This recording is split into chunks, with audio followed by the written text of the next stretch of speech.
I had the president and CEO of Systematic Savings Bank on, and he is an old friend that I've known for quite a while, and his name's Derek Fraley. And Derek came on and talked about the history of Systematic Savings Bank. They're celebrating their 100th anniversary this year. They started as a savings and loan in the Holland building down on the square, and then progressed through time. And now they occupy a building there on South Street between Walnut and McDaniel.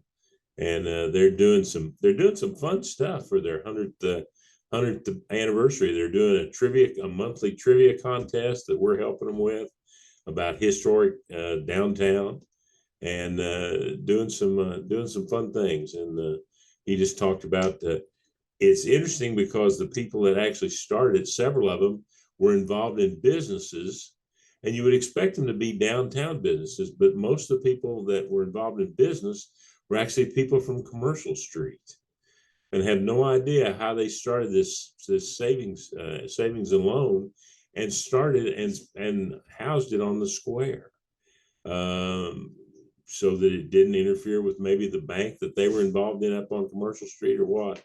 But yeah, a lot of interesting stories, a lot of interesting history about 100 years ago, and it ties in with, of course, my headlines that I do every week about what happened 100 years ago that week. So it was a good tie and a very interesting show.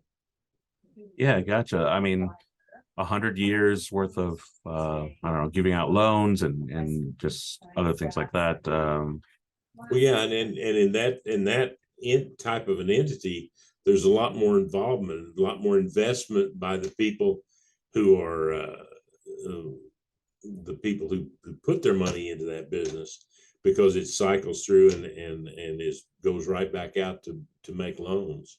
So yeah, it's very interesting. And he's a meticulous guy, and he has gotten all of these written records of the bank, all of the board meetings and so on, and is slowly sifting through and reading all of these handwritten board notes and things, which is a daunting task.